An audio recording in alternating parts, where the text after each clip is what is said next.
Hey guys, this is Caleb with DSLR Video Shooter, and today I want to go through a shoot I was recently on and had the opportunity to shoot with Frank and Harvey.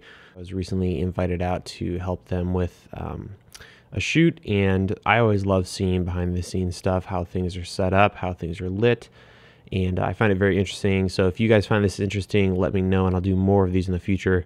But I wanted to show you kind of what we did and some of the gear we use. Head over to DSLRvideoshooter.com. Underneath this video, you'll find links to everything I mentioned. And definitely check out Frank and Harvey, their website. I'll have a link to that as well. And there's a lot of great work over there.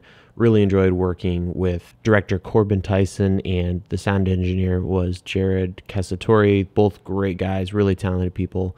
So without further ado, let's go ahead and jump right in. Here's kind of a shot of everything happening. The shoot was in a kitchen. It was kind of interview style, and it was a 2-camera shoot.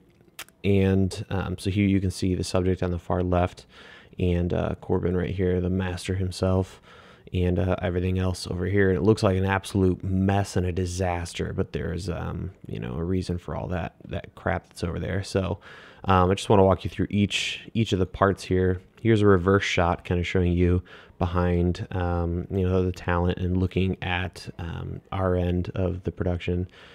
And if we look closer, I want to talk a little bit about these lights. I'm using 2 Alzo 3000s, and I'm going to switch over to my web browser here so you can see that. I've done a video kind of talking about all the lighting gear that I use, so you can check that out. And be at DSLR Video Shooter, and under this video that you're watching now, I'll have everything we talked about all linked up. So here's the lights. These are the Alzo 3000s. They make, you know, it's kind of a 3000 equivalent, watt equivalent, but they make a 32 and a 33, really high powered lights, and they're really affordable. So, you know, 357, 358 for one of the units. So I have 2 of those puppies. They put off a lot of light, so we're shooting that through the scrim, or not scrim, the silk that's provided with a 5-in-1 reflector. And then this thing right here I thought was really cool, and it is a kind of like a big curtain that you can use. And so Corbin set this up, and the reason we have it here is there's a lot of these windows that you can see, and so we had a lot of light, you know, entering and then hitting all of the stuff in the kitchen and bouncing all over the place, really ugly reflections all over. So this curtain allowed us to block that off, and I had Corbin shoot me a link to that. So that's right here. It's in Matthews 8x8 overhead fabric, solid black. So, you know, this is a large piece of fabric that you can use for situations like this where you have a ton of light bouncing all over the place and you want to really control that closely. So if we move along here, so again, those are just the Alzo 3000s, and you can see here it's just a little piece of foam core on a stand to deal with some other reflections and kind of flag our light from spilling all over the place. And then for our background lights, I was using 2 torch LEDs from Switchtronics. So I've got, you know, one here and one here. These are on these knockoff tiny Manfrotto stands. I think they're from Impact. I've done videos on those as well. And what's great about these is, you know, they're small, they have lots of light output, and they're powered, as you can see on the back there, by F950 batteries, Sony batteries. And they work really well, so you can just leave them on almost all day. And then I have a little Oben ball head joint under each of those, so that lets me slap it on a stand and easily, you know, control it. So this one's going for kind of a hair light, and then we have this one here, which is hitting something in the background to have a little bit of an accent light. And then obviously, you know, got to have your sandbags and black wrap. Lots of black wrap gets used all the time. So that's kind of the background lighting setup. Now if we flip back to the other side, now we're able to see our camera setup here, and this is usually how I like to set things up, is 2 cameras, A and B, or camera 1 and 2 closer together, and then a kind of a video village next to that. And then right about here is where we would have whoever is conducting the interview or producing sitting, so that they can see everything that's going on in the makeshift video village over here. So let's take a closer look at each of the cameras. Right over here, this is camera 1, so that's going to be our wider shot, which you can see down here on this monitor. And then camera 2, that's the tighter shot. And let's go ahead and take a close look at camera 1. This is just a GH4 in a Wally-Max Pro cage. And then for the head, I'm using my old trusty Davis & Sanford really cheap head, and I have that on Benro aluminum sticks. And we'll talk about audio in a second, but here you can see my Juice Link Riggy Assist, and obviously got headphones to keep an eye on everything. And then that's fed over to a monitor. On camera 2, I should mention the lens on this too. You can't see it, but I'm using a 35mm Nikon lens. So this is the wider shot. And then camera 2, we have another GH4. This is in the wooden camera quick cage, and I've got that on rods as well. Powering it is this killer Pro X battery from Switronics, or the PowerBase 70. I love that thing. It'll go for days. So it's great for stuff like this where we shot for 2 days.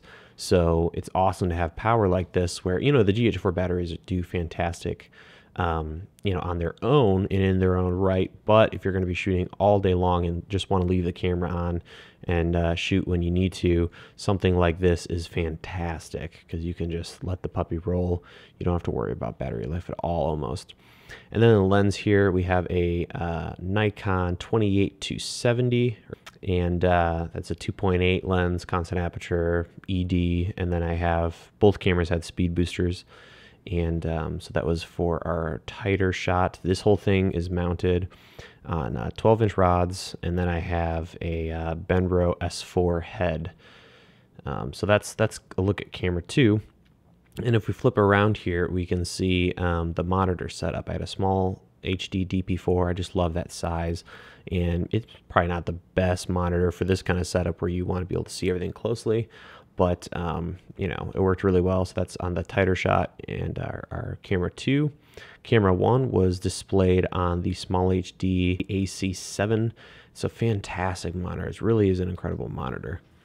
It's a 7-inch monitor and really has a ton of features, as we'll see in a second, that I use all the time. It's really crisp, really large, which is perfect for stuff like this. So here's the reverse. You can see kind of how I rigged this.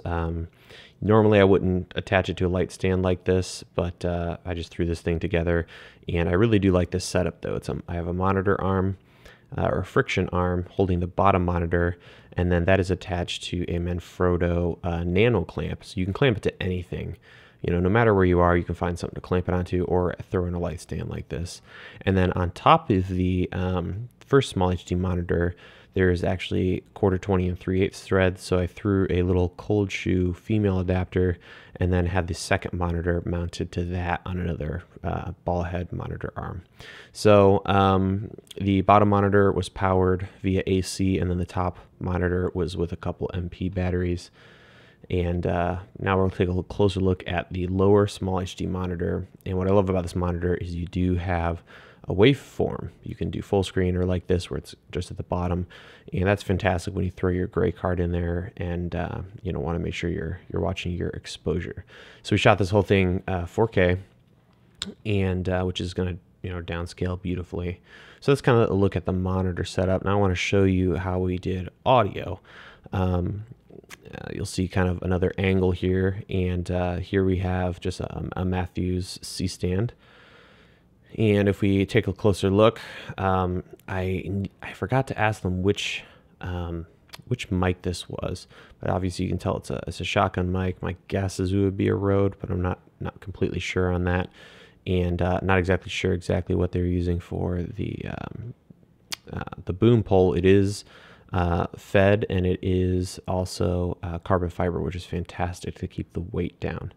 And what I thought was really cool was this little clamp right up here. So this is an incredibly flexible boom setup. So you don't have to be standing there with the boom. Obviously, you can leave it all set up. And it's just unbelievable how you could customize this. So you just have your gobo head on an arm, and then this little attachment here, which is I'll flip over to B&H so we can take a look at that, is an array boom pole holder. So here you can see it here, $30, not much. And so obviously you can slap that on your C stand or your gobo head, and then hold your boom, which is fantastic. And there's another version here. This is a different, it's not Matthews, but it's a different style. So two pretty sweet solutions for those who want to have a boom pole, or you already have a professional boom pole and you want to throw that sucker on a stand.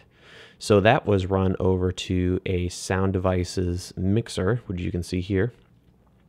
And then from there, it was fed into a Tascam 60D, or DR60D rather. And I love how he had it mounted here. So you've got at the end of the arm for the C-stand, looks like a little mini Methylene or mini Gobo head here. And then what looks to be just a monitor arm clamped into that, and then the recorder attached to that. So that's a really flexible little setup. You can move it around depending on your viewing angle, and then headphones and all that good stuff. So it was also not only recorded on the Tascam recorder, but it was also sent over to camera 1. So you can see the feed right here going into the Juice Link, which I just did a review on, so definitely check that out. It'll completely change how you think about recording sound with your camera or with the recorder. It's a fantastic tool. So from there, I just feed it right into the camera, and I have a nice strong juicy signal from the Juice Link, and am able to drop the mic level on the camera all the way down to almost nothing, or literally the lowest setting, which I think is -12 in the GH4. Then I have my own headphones, so I can monitor what the camera is recording, which is going to be different slightly than the recorder. And then I'm mounted on the Juice Link, or the Juice Link rather is mounted on this guy right here. It's a nasty clamp. This really isn't actually a nasty clamp. It's actually a Dinkum Systems clamp, which is kind of a similar idea. I love this thing. So this whole thing detaches and gets thrown in a bag, which is great. All the cables for HDMI are all blue cables. They're blue rigging cables. They're really nice. And I'll put a link also to this little full to mini HDMI cables, which I really enjoyed working with, and they worked really well. So that's a look at audio. Just a couple other odds and ends. At the base of the tripods, I have this thing, which I love. I'll put a link. I want to say it's under $15 or even under $10 for this squid or octopus power cable. What I love about this is, you put a couple bricks and some other stuff on a power strip, and you aren't able to take advantage of all of the different ports. So this thing is fantastic because you can easily plug in, obviously, a ton of different stuff, and nothing, gets too crowded. So, I'm charging the iPhone. I've got an extra battery going on over here, monitors, cameras, all kinds of stuff here. So it's a great, great tool. So I've got a bunch of those things, and I've really come to love and swear by those. And then obviously you cannot go wrong with buying a ton of sandbags. So these are just a cheap pack of 3 or 6 that I got off of Amazon. I'll put a link to that as well. They're high visibility. We use them all over the place. So you really have to have sandbags. They don't cost you much. You can put anything you want in them. You can empty them. There's little zippers where you can pull out. I have bags of sand, plastic bags that go in each side, but you could easily fill them with rocks, water bottles, weights from your jib, whatever you want. So that's kind of a look at the shoot. Let me know if you guys thought this was interesting. You'd like to see more stuff like this. I always love seeing how setups were put together for various shoots and stuff. So it's cool to see. At least I like it. So let me know if you guys want to see more, and I'll see if I can get more of this stuff in the pipeline. In the meantime, go ahead and run over to DSLRvideoshooter.com. Under this video and in this post, you'll find all the links to everything we talked about today, and more videos and tutorials and reviews and all that good stuff. So I'll sign off and see you guys over the website. Thanks for watching.